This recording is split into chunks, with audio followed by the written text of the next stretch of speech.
Esse é o único canal no YouTube que tem a Bíblia comentada versículo a versículo. Por isso, salve, salve, gente boa, seja bem-vindo, seja muito bem-vindo ao nosso canal, nessa jornada de aprendizado da Palavra de Deus. E nesse vídeo, o comentário é a respeito do seguinte: como não ser facilmente enganado e não desviar da fé. Importante a gente pensar sobre isso, então não sai daí, fica comigo até o final. Vamos junto?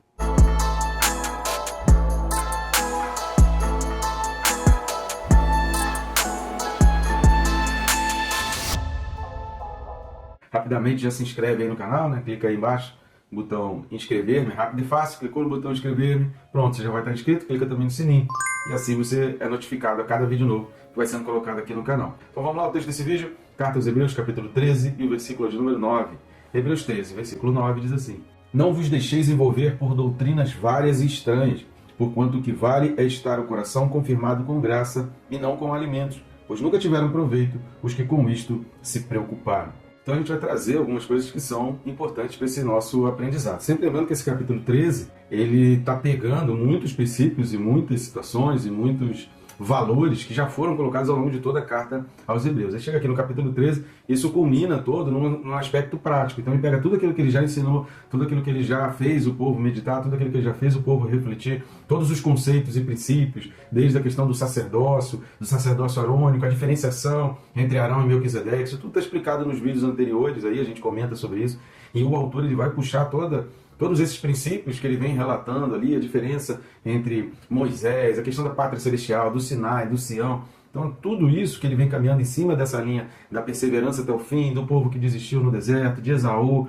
são muitos aspectos que ele vem trazendo, que ele só vai, como se ele fosse colocando dentro da caixa, e agora no capítulo 13, ele pega a caixa completa com todos aqueles princípios e valores, com todos aqueles nortes, com todas aquelas todos aqueles pontos que ele já trouxe, ele vai colocar isso aqui de uma forma prática, falando aí, então de hospitalidade, falando do amor fraternal, de lembrar daqueles que estão sendo perseguidos, de não abandonar uns aos outros, não soltar a mão uns dos outros, no sentido de ajudar, né, no sentido de participar de coisas erradas, né, como está sendo muito utilizado esse vocábulo hoje, mas dar a mão uns aos outros no sentido de a gente não se esquecer daqueles que estão passando por grande dificuldade. Então aqui está falando de atitudes práticas, o capítulo 13 está trazendo isso para a prática, está trazendo isso para o dia a dia. E agora então ele alerta contra o engano. Ele faz esse alerta exatamente contra essa questão do povo não ser enganado, não se permitir ser enganado e ter muito cuidado com o engano. Ele já trouxe o alerta, ele já explicou antes toda aquela diferença, que tudo no Antigo Testamento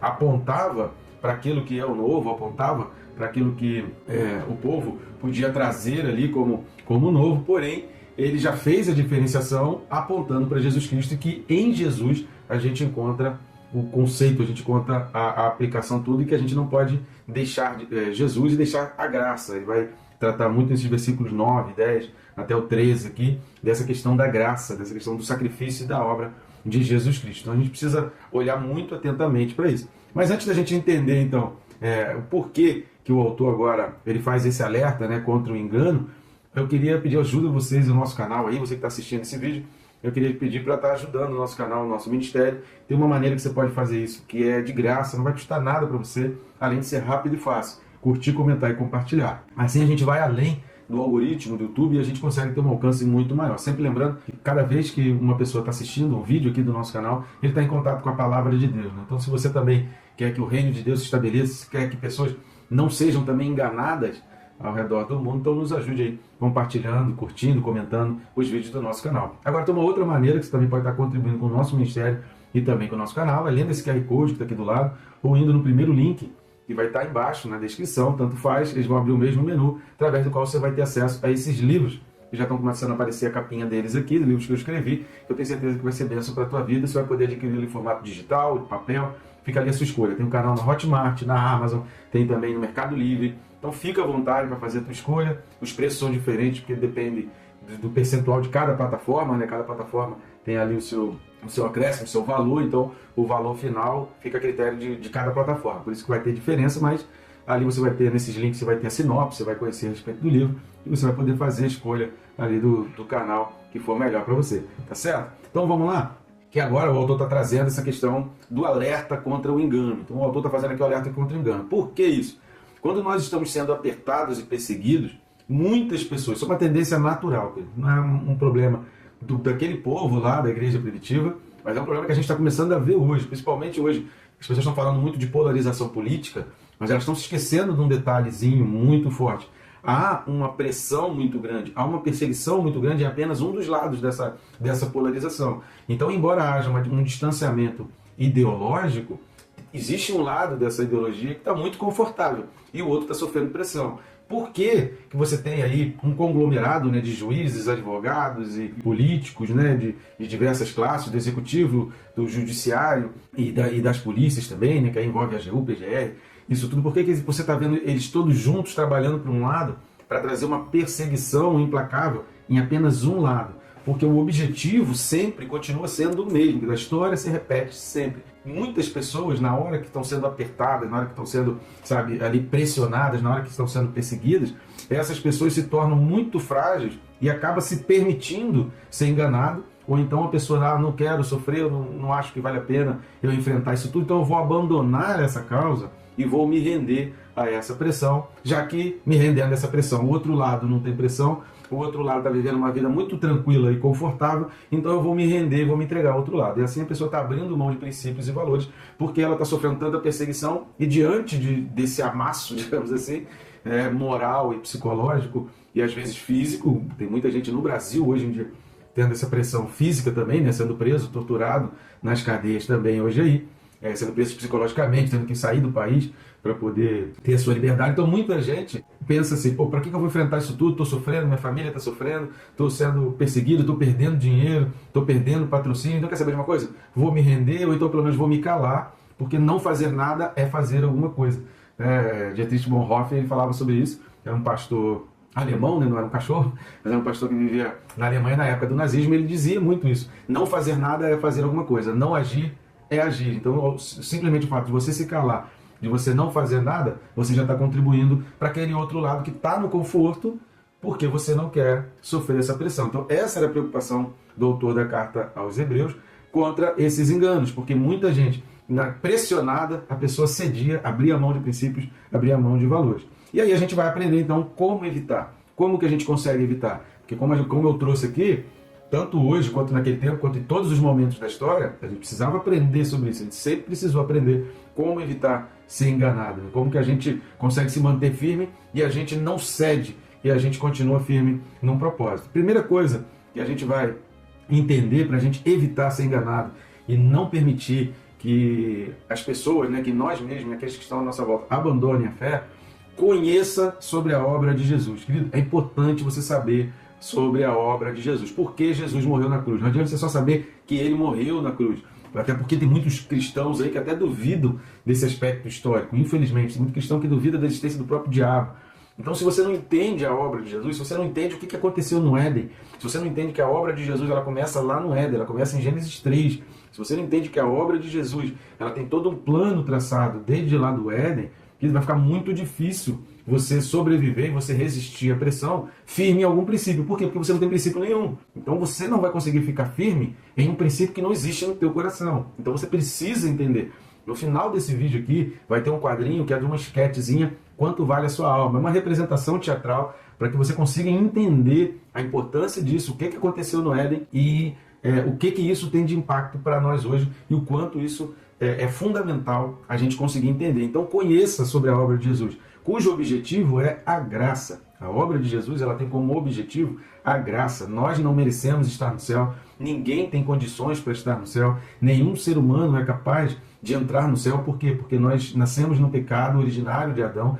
Então, sendo representantes daquele primeiro Adão, nós não temos como entrar no céu. É por isso que Paulo vai dizer que veio o segundo Adão. Porque se pelo primeiro Adão entrou o pecado no mundo, o segundo Adão é quem nos tira desse pecado e através dessa graça, através desse perdão, através dessa misericórdia, através dessa concessão, dessa abertura especial, nós temos então acesso ao céu. Então a obra de Jesus, ela objetiva, ela visa a graça de Deus sobre a nossa vida e a nossa entrada no reino dos céus. Se você não entende a graça, se você não compreende o que Jesus fez e não consegue ser grato no dia a dia pelo que Jesus fez por você, então você vai ficar vulnerável. Então você vai ceder facilmente, então as tuas bases vão ser muito frágeis e você vai encontrar muita dificuldade em permanecer firme. Nós temos também aí no canal, na playlist Estudos Bíblicos, explicação sobre graça e misericórdia, bem detalhado, indo fundo nos vocábulos bíblicos, com bastante texto bíblico,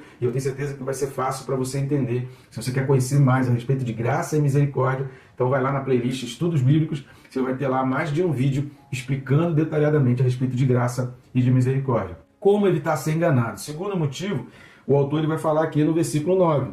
Então não vos deixeis envolver por doutrinas várias e estranhas, é o que a gente viu no primeiro ponto. Você precisa conhecer a obra de Jesus, você precisa conhecer para que Jesus veio e para que e por que ele morreu na cruz. E vai falar assim, porquanto o que vale é estar o coração confirmado com graça e não com alimentos, pois nunca tiveram proveito. E aí esse pois nunca, a gente precisa entender o seguinte, você tem que conhecer a história. Você só vai saber que esse tipo de coisa nunca teve proveito quando você conhece a história. Um povo que não conhece a história, um povo que não conhece seu passado, um povo sem memória, é um povo sem futuro, é um povo que vai ser facilmente enganado. Por quê? A gente já falou aqui e tem falado nos últimos vídeos. Há fatos na história que se repetem, há situações na história que se repetem. Então você vai, se você conhece a história e você começa a ver toda uma conjuntura, você começa a ver todo o noticiário, você começa a pensar assim, opa, peraí, isso já aconteceu. Já teve um país em que isso aconteceu, já teve um momento da história em que isso aconteceu. Já tiveram pessoas que fizeram coisas semelhantes ao que está sendo feito aqui. Então você começa a entender todo o contexto quando você começa a entender a história, mas para você entender a história você precisa conhecer. Então quando o autor fala, pois nunca teve proveito os que com isto se preocuparam, ele está dizendo assim, olha, historicamente, a gente já olhou e a gente já viu, não adianta você abrir mão. Não adianta você abrir mão de princípios, porque historicamente nunca isso resolveu questão nenhuma e nunca isso foi solução nenhuma. Então, se você não entende essa importância de que você precisa conhecer a história, vai ficar muito difícil, você se torna também vulnerável. Por que tem comunista que se diz crente? Nem vou inverter a coisa, dizer que tem crente que se diz comunista, porque isso é impossível. Sabe? A pessoa que se diz comunista, ela nunca foi crente, ela já abriu mão da fé lá atrás. É como os vídeos que a gente colocou aí de Hebreus capítulo 6, de 4 a 8, se você não assistiu, assista. São pessoas que participam dali, que gostam do fato ali de estar sendo iluminado, que gostam ali do fato, né, daquele ambiente, que é um ambiente agradável, onde as pessoas são, né, mais sinceras, onde as pessoas são mais amorosas, a pessoa gosta de viver porque está tendo benefícios ali naquele meio, está tendo benefícios. Então, enquanto a pessoa está sendo beneficiada naquele meio, ela vai ficando. Agora, no momento em que começa a sofrer perseguição, imagina, a gente tem aí igrejas lotadas, mas você imagina num momento em que não puder mais se abrir igrejas. Quanto dessas pessoas que frequentam os cultos ali dominicalmente ou mensalmente vão permanecer fiéis a Cristo e vão ser crentes? Quantas dessas pessoas vão abandonar o cristianismo e vão seguir simplesmente pelo fato de não ter mais um ambiente com ar-condicionado, de não ter mais um ambiente com luz de LED, com fumaça, com um som poderoso? Quantas pessoas, pela ausência desse aspecto, vão deixar a fé? Independente de eu ter tudo isso, eu preciso ter Jesus. Eu preciso ter Jesus no meu quarto, eu preciso ter as minhas convicções, eu preciso saber os meus princípios, porque no dia em que eu perder isso tudo, e era o que estava acontecendo aqui na época dos hebreus, aqui na época dessa carta, né, aos hebreus, os hebreus acontecendo, aliás, os judeus são perseguidos desde a época ainda de Abraão, né? Então, desde a época de Abraão, onde ele ia, ele enfrentava ali oposição, e vem acontecendo ao longo de toda a história. Você vai observando que isso não é um fato recente, não é porque Israel foi fundada em 1948, não é por causa de uma briga de terra. Você vai ver que isso acontece com Israel desde Abraão. Se você olhar a Bíblia, se você ler a Bíblia, você vai ver que aconteceu com Abraão, aconteceu com Isaac, aconteceu com Jacó, aconteceu com José, aconteceu com Moisés, aconteceu com Josué e foi acontecendo até hoje. Continua acontecendo até hoje. Então a gente precisa olhar a Bíblia. Então quem não lê a Bíblia vai achar que isso é um fato de agora, que isso é uma briga por causa de terra, que isso é uma briga porque tem que abrir mão de terra para um para o outro. Não vai ser abrir mão da terra que vai resolver o problema, porque isso está desde o princípio, desde o início, que é assim, né? Desde o chamado de Deus para Abraão. Então a gente vai começar a observar que não vale a pena abandonar a fé. Não é porque, como o autor dos Hebreus aqui está escrevendo, aquelas pessoas que estavam tendo bens confiscados, que estavam perdendo tudo, olha que nem igrejas ele tinha. Olha que nessa época aqui não havia igreja, não havia construções. Eles se reuniam já nas casas. E aí as casas estavam sendo tomadas, muitas casas que eram utilizadas para cultos, elas estavam sendo tomadas, elas estavam sendo confiscadas, as pessoas tendo que ir para a rua, somente com a roupa do corpo, e às vezes um ou outro pertence, elas estavam sendo expostas, lançadas na rua. Olha a situação que o povo estava passando. E aí, por isso, o autor está falando aqui, olha, não abandone a fé, porque não é por causa dessa perseguição que você vai abandonar a fé e vai resolver a tua situação. Não é. Até porque, como a gente falou aqui, inicialmente só os cristãos estavam sendo perseguidos e os judeus estavam rindo, os judeus estavam lá, bem feito, tá vendo? Eu falei que isso não prestava. Aí, de repente, os judeus começaram a entrar também nessa perseguição. A gente aplaude a perseguição do outro, a gente fica do lado daquele que está perseguindo, daquele que está sendo mal, achando que a gente vai entrar no lado confortável. Lê do engano. Os judeus achavam que estavam do lado confortável e estavam sofrendo também. E o restante do povo, que nem era cristão e nem era judeu, também começou a sofrer com o aumento dos impostos também, e aumento da opressão e o medo e todos esses problemas. Então, a gente abandonar princípios e valores nunca foi solução para nada. E a terceira coisa, a gente precisa comparar Oséias 4:6 com a primeira carta de Pedro 2:9 e 10. Então vamos dar uma lida lá para o livro de Oséias, capítulo 4, versículo 6. O meu povo está sendo destruído porque lhe falta o conhecimento. Porque tu, sacerdote, rejeitaste o conhecimento, também eu te rejeitarei, para que não sejas sacerdote diante de mim, visto que te esqueceste da lei do teu Deus, também eu me esquecerei de teus filhos. Aí a gente fala assim, ó, o povo peca por falta de conhecimento. Aí tem gente que vai lá para Oséias 4:6 e fala aqui, não, mas aqui está falando do sacerdote. Aqui não está falando de mim, não tem nada a ver comigo, está falando para o sacerdote. Então isso aqui provavelmente é para os pastores, é para os líderes da igreja, não tem nada a ver comigo. Então os líderes da igreja que precisam buscar o conhecimento para o povo não pecar, porque a palavra aqui é para o sacerdote. A palavra de Oséias 4:6 é para o sacerdote? Sim, nesse ponto você está correto. Os sacerdotes hoje são os líderes da igreja? São os pastores? Não. Aí você está completamente errado. E é por isso que a gente precisa ler a primeira carta de Pedro 2:9 e 10. Primeira carta de Pedro, capítulo 2, versículos 9 e 10, fala assim: vós, porém, sois raça eleita, sacerdócio real, nação santa, povo de propriedade exclusiva de Deus, a fim de proclamardes as virtudes daquele que vos chamou das trevas para a sua maravilhosa luz. Cada um de nós somos sacerdotes. Isso, onde que começou essa diferença? Onde que essa diferença? Por isso que a gente começou falando, quais são os 3 pontos para não ser enganado? Conhecer a obra de Jesus, conhecer a história e, em terceiro lugar, a gente entender que o sacerdócio do Antigo Testamento, que era exclusivo de algumas pessoas, agora, depois de um determinado fato que eu vou falar daqui a pouquinho, começou a ser aberto. Cada um de nós é sacerdote. E qual foi esse fato que transformou todos nós em sacerdotes? O rasgar do véu. A partir daquele momento que o véu se rasga quando Jesus morre, você vai ver lá nos evangelhos, Jesus morre, o véu se rasga de cima a baixo. A partir daquele momento dali, o acesso ao Santo dos Santos, ele passou a ser universal. Todos precisam ter acesso. E aí, todo o processo de arrependimento de pecado, de entender a obra de Jesus, entender Jesus como o teu cordeiro, ou seja, você entrar ali carregando o teu cordeiro, você fazer aquele sacrifício que é o reconhecimento de Jesus como seu Senhor, se purificando no Espírito Santo, ou seja, abrindo mão do seu pecado, deixando o velho homem para trás e prosseguindo para o alvo, para entrar no Santo dos Santos, já livre do pecado, livre do gosto, livre da vontade do pecado, você entra no Santo dos Santos. Então esse é um processo que agora está aberto a todos. Se a gente não consegue entender essa diferença, aí realmente a gente vai achar que Oséias 4, versículo 6 é só para a liderança da igreja, é só para os pastores. Só que a gente precisa entender que depois de Jesus Cristo, depois que o véu se rasgou,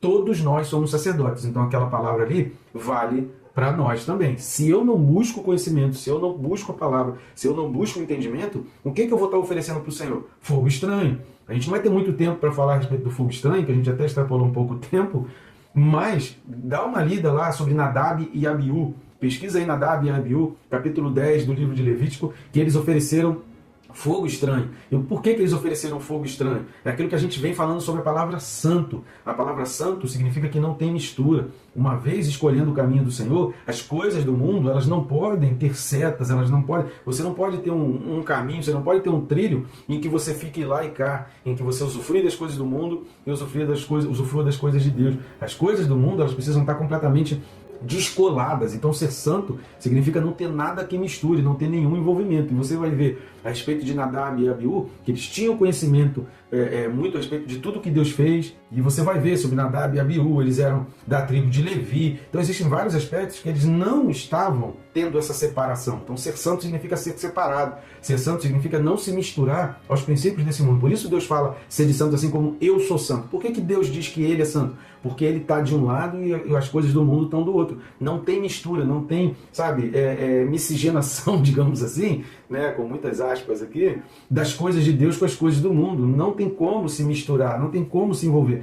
O lavar-se antes de entrar no Santo dos Santos significa você se tornar puro de tudo aquilo, se desprender de tudo aquilo que é do mundo. E é por isso que o autor lá em Hebreus capítulo 13, ele vai falar aí no versículo 9, não vos deixeis envolver por doutrinas várias e estranhas. Doutrinas estranhas são essas coisas, sabe, vamos juntar todas as religiões, ecumenismo, essas coisas todas. Isso tudo é uma brecha para que seja oferecido um culto estranho, para que coisas estranhas sejam misturadas ao que é sagrado. E aí o profano se mistura ao que é sagrado. Não dá para ter ecumenismo, não dá para ter esse culto ecumênico, porque Jesus, ele é o único caminho, ele é o Senhor, ele é a verdade e ele é a vida. Então, essas tentativas de misturar coisas do mundo, Pedro, isso vai acontecer, isso vai crescer, o mundo vai aumentar cada vez mais sobre isso. O anticristo, ele vai assumir a posição global e o domínio global, porque isso atrai a vida das pessoas, mas a gente já entende que isso é antibíblico. A Bíblia não nos argumenta. Então a gente precisa ser santo,